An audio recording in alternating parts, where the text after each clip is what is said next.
तपासात जाणं देवेंद्र फडणवीसांनी खूप गरजेचं आहे. मग असं जर असेल तर आता तुम्हाला सत्यच खोदून काढायचं म्हणल्यावर मला अधिकाऱ्याच्या मागं लागावंच लागेल. एनआयसीवरून नोंदी उडवल्या नव्हत्या स्वामींनी एनआयसीवरून नोंदी उडवल्या होत्या का नाही? महेंद्र कर्णी त्यांनी दोघांनी बावनकुळेच्या दिलेल्या पत्रावरून. दुसरा भाग, हेच मी लाडभाऊला सांगितलं होतं, प्रसाद लाड साहेबाला. असं पत्र दिलं आहे. एक तर इथं नोकरी भेटत नाही, मला अधिकाऱ्यांवरती आरोप करायचा नाही, मला एखाद्या अधिकाऱ्याचं वाटलं होऊ द्यायचं नाही, खडी फोडायला जावं लागेल, त्याला म्हणा त्याची चूक दुरुस्त कर. परंतु त्यांनी ती चूक दुरुस्त नाही केली.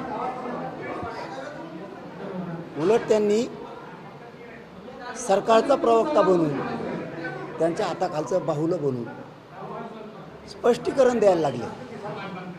बावनकुळेंनी पत्र दिलं नाही, जर नोंद त्यांची रद्द केली नाही तर मला एक विषय सांगा, रेखा सरोदेचं नाव मीडिया ट्रायलमध्ये कसं काय आलं?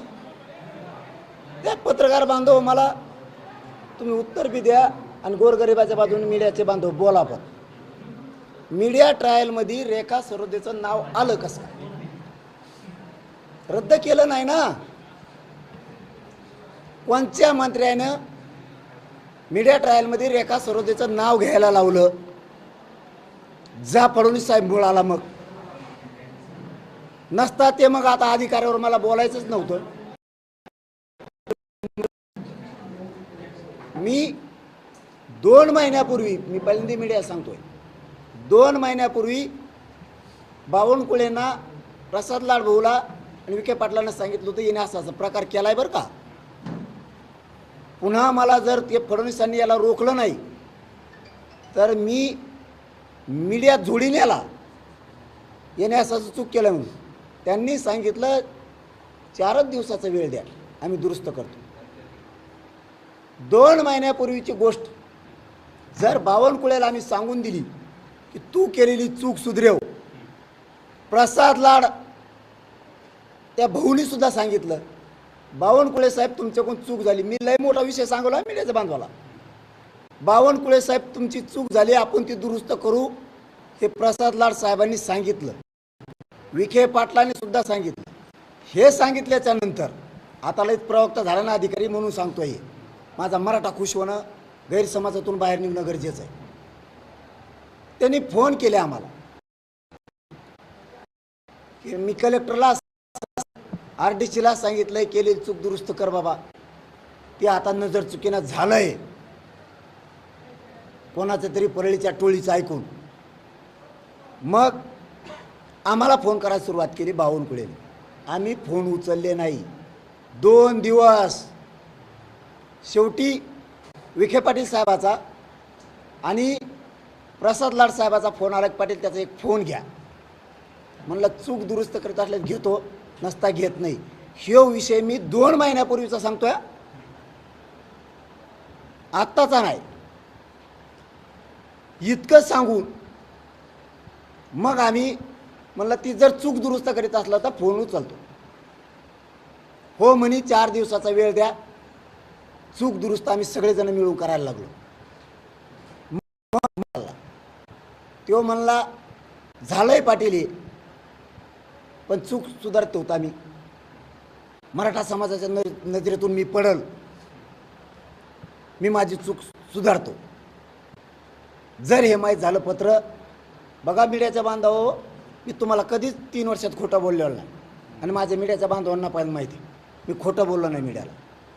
म्हणलं ठीक आहे, चूक सुधारायला ना चांगली गोष्ट आहे. फोन उचलला. त्यांनी कलेक्टरला फोन लावला बीडच्या, इतका चांगला माणूस आहे बीडचा कलेक्टर. त्यांना फोन लावला आणि सांगितलं जरांगे पाटलाला फोन, त्या स्वामीला सांगितलं फोन कर म्हणून 2 महिन्यापूर्वी. ही झालेली चूक सुधरून आम्ही त्या नोंदी NICवर अपलोड करायला लागलोत आणि प्रमाणपत्र द्यायला लागलो. रद्द जर केलंच नाही तर मग प्रमाणपत्र का द्यायना त्या अधिकाऱ्याने आता उत्तर द्यायचं.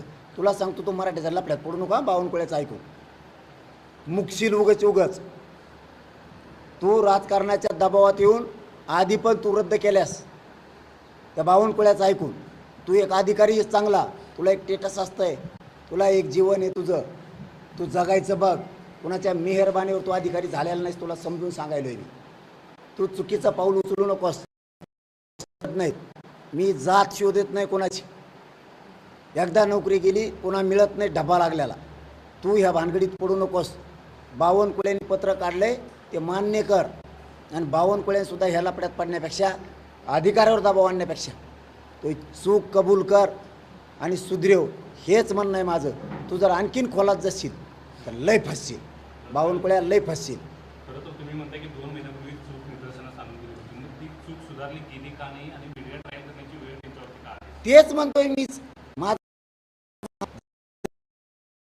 उपजिल्हाधिकारी RDC का काय मला नाही, त्याला जर आता प्रवक्ता झालाय तो भाजपचा,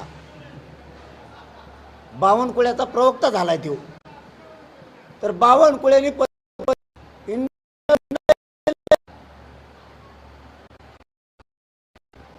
नोंदी रद्द करा म्हणून. तू कसं म्हणू शकतो नोंदी रद्द नाही का? त्यावेळेस अपलोड केली वाटेत उडीलेत NIC वरून, ते पण क्रेश वाटेत. फसशील तो अधिकारी, तू फसशील. तुमच्याकडे सगळे पुरावे हो. आणि अपलोड काढल्याच्या नंतर, त्याच्याहून रद्द केल्याच्या नंतर पुन्हा अपलोड केलेले असे 3 प्रकार आहेत ते.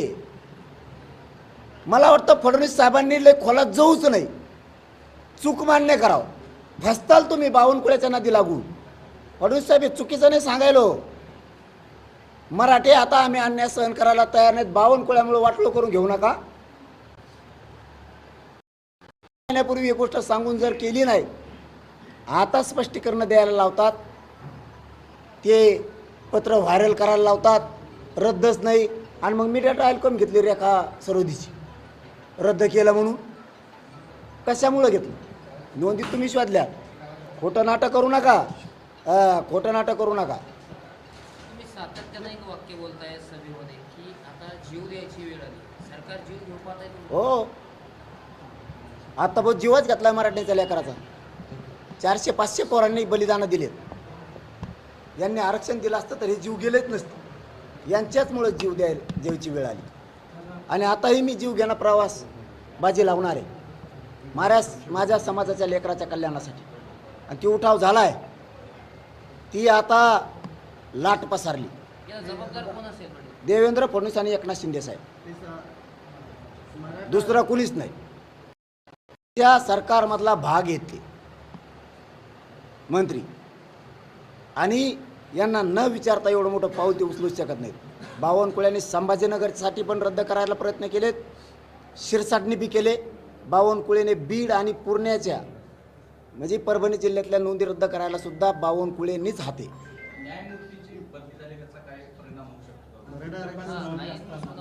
देणार पण हेच, रद्द करणार पण हेच. EWS रद्द करणार हेच, ACBC पण देणार हेच. आता कोर्टात पण हेच जाणार, रद्द पण हेच करणार. हेच भोग 42 वर्षापासून मराठा समाजाला भोगायला लावले. मग मी एक शोध घेतला, मराठ्याला पक्क टिकणार आरक्षण द्यायचं. मग कोणचं द्यायचं आहे तर आपल्या नोंदी आहेत ना, OBCचं घेत नाहीत आम्ही त्यांच्या घेतला. आमच्या नोंदी असतील तर आम्हाला द्या, ही प्रामाणिकपणा आम्ही आमच्या अंगात घेतला आणि पक्का आरक्षण द्यायला लागलो. 58 लाख नोंदी सापडल्या. मग आता त्या शिंदे साहेबाच्या काळात सापडल्यात. मग आता फडणवीस साहेबाच्या काळात बावनकुळ्याला वाटत असेल ह्या रद्द केल्या तर मराठ्यात जी क्रेज निर्माण झाली एकनाथ शिंदेची ती उठण, आपण रद्द तरी करू, ही सुद्धा प्लॅन असण्याची दाट शक्यता याच्यात. एकनाथ शिंदेचं जी मराठा समाजात एक क्रेज झाली, या माणसानं नोंदी शोधल्या, त्याने का फुकट नाही दिल्या, जीव जाळावा लागला, आम्हाला आंदोलनं करावं लागले. पण शिंदे समिती गठीत करून एकनाथ शिंदे साहेबांनी नोंदी शोधल्या. रद्द करायचं काम बावनकुळ्यासारख्या लोक करायलेत. त्यांना वाटत असत रद्द करूया, तसंच हे 10% आरक्षण सुद्धा ते रद्द करतीलच. काही डोकं लावणार, कारण सहन होत नाही आहे त्यांना त्यांचं झालेलं, कारण हे आमचं आरक्षण श्रेयात गुंतलंय. मग यांच्या डोक्यात आलं पक्का आरक्षण देतोय, 58 लाख नोंदी दिल्या, आता गॅजेट द्या म्हणतोय. आपल्याला गॅजेट द्यायचं नाही, कोल्हापूरचं नाही आणि सातारा संस्थांचं द्यायचं नाही. मराठ्यालाही पक्का आरक्षण मिळतंय. म्हणून ह्यो गैरसमज पसरायचा होता की कुणबी प्रमाणपत्र घेऊ नका, ते रद्द होत आहेत. बोगस मंत्र्यांनी कुणबी नोंदी 200 वर्षाच्या सापडल्या रद्द केल्यात.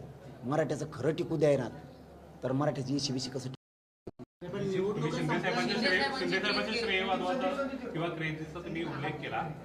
सरकारच्या अंतर्गत वादाचा फटका मराठा समाजाला बसतोय आणि हा बसू नये म्हणून काय इशारा द्यावा? एकनाथ शिंदेंना ही गोष्ट कळायली पाहिजे, फडणवीस साहेबांना ही गोष्ट कळायली पाहिजे की आपले मंत्री खालचे दर्जाहीन झालेत. सरकारचा भाग असून सुद्धा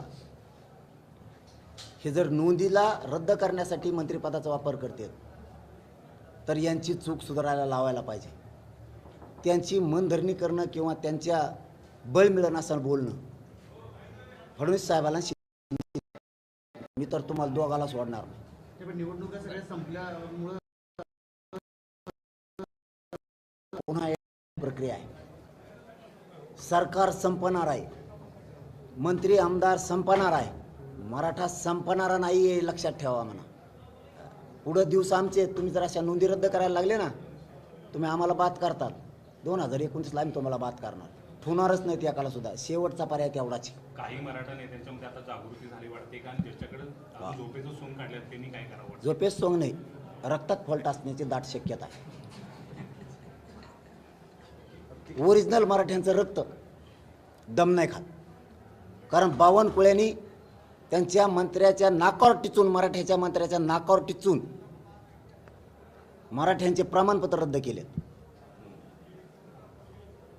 तर यांना लाज वाटली पाहिजे मराठ्याच्या मंत्र्याला, आमदाराला, खासदाराला. आपल्या समाजाच्या लेकराबाळ्याचं जर बावनकुळ्या वाटोळं करायला लागला तर तो चूक केली एवढी हिंमत तरी यांनी दाखवायला पाहिजे, तर हे मराठ्याचं रक्त. मला पत्रकार बांधवाने आमच्या सकाळी विचारलं, राणे साहेब म्हणलेत की मराठा समाजाचं नुकसान होऊ देणार नाही. अरे आनंद वाटत गोष्टीचा. जो पंख नसतानाही पकड, तो माणूस जर जातीच्या बाजूनं परिवर्तन होऊन बोलायला लागला तर मराठीचे लोक नावच घेणार ना. यांनी अंगावर जायचं चुकीच्या माणसाच्या शिकलं पाहिजे. त्यांना आत्तापर्यंत मी चुकीचा वाटत होतो, आता त्यांना वाटायला लागले सगळ्या मराठ्यांच्या मंत्र्याला हेच पोरग जातीसाठी खरी मरमर करतंय. आपले मंत्री जाणून बुजून आपल्या मराठ्यांचं कल्याण वाटोळं करायला लागले. हे आता मराठ्याचे आमदार, खासदार आणि मंत्र्याला पटायला लागले. उशिरा का होईना माझ्या मराठ्यांच्या सगळ्या मंत्र्या, आमदारांनी, खासदारांनी सावध व्हावं. बावनकुळ्यांनी, शिरसाटांनी मराठ्यांचं वाटोळं करायचं ठरवलंय. तुम्ही एका बाजूला बोललं पाहिजे, उशिरा का होईना. शेवटी मराठा समाज उशिरा का होईना तुम्हाला माफ करीन, पण आताच मराठ्यांचे पोरं संकटात सापडले. आता जर नाही आली मराठा समाज तुमचा, मराठ्यांच्या नेत्याचा कधीच होणार नाही. पण भुजबळ साहेब खुश असल्याचा तुम्ही उल्लेख केला होता. अरे मग खरं आहे ना, त्याला लय कंड होता ना. येऊ टोकरायचा, घेणं देण्याचं करायचं लय कंड. ते बिचारा बोलत नाही. आता आपण जे सत्य आहे ते बोलतो. त्याने जर खोडच केली नाही तर कशामुळे केली त्यांनी, त्यावेळेस मी त्याला सोडितच नाही ना. आता हे आलाय हे बावनकुळ्या असला बेकार दिसतो कसला काय काय. त्याच्या आईनं, माऊलीनं, बिचारीनं त्याला लहानपणी दूध पाजित आणि फुकून पाजेल होतं नव्हतं, त्याला पोळलं वाटायला एवढा झाली त्याची. वेगळाच दिसतोय बोधे असं कसला तरी. असं नाही का ते चित्र असतात बघा, अजिंठा लेणी बघितले की तुम्ही, ते भिताडाला कोरलेले आहेत बघा, टंगड्या एवढल्या आणि टकरू एवढं. असं काय माणूस आहे नीच. तू गरिबाच्या मराठ्यांच्या लेकरावर अन्याय करतो, शोभत नाही. तू मंत्रिपदावर, संविधानाच्या पदात राहिल्यावर माणसाला चौकटीत काम करावं लागतं कायद्याच्या. सगळ्या जातीचे लेकरं आपल्यासाठी सारखे असतात. मराठ्यांच्या लेकरावर अन्याय करायचा तुला अधिकार बावनकुळ्या कोणी दिला? तुला तुझ्यामुळं फडणवीसांना आणि एकनाथ शिंदे साहेबाला फळ बघावं लागणार त्याची. एकनाथ शिंदे साहेबांची क्रेज होती असं तुम्ही मागाशी म्हणाला. ती जर क्रेज गेली तर याला कोणता नेता किंवा कोणता मंत्री जबाबदार राहील? स्वतः शिंदे साहेब, दुसरं कोण? आणि ते कोणामुळे? शिरसाट. थोडा घुमऱ्याचा भ्यात आहे त्याच्यात. हाईच बावनकुळ्या हेच घालायलेत ना क्रेज. आम्ही नाही घातली, आम्ही मराठ्यांनी शिंदे साहेबांची क्रेज वाढिली.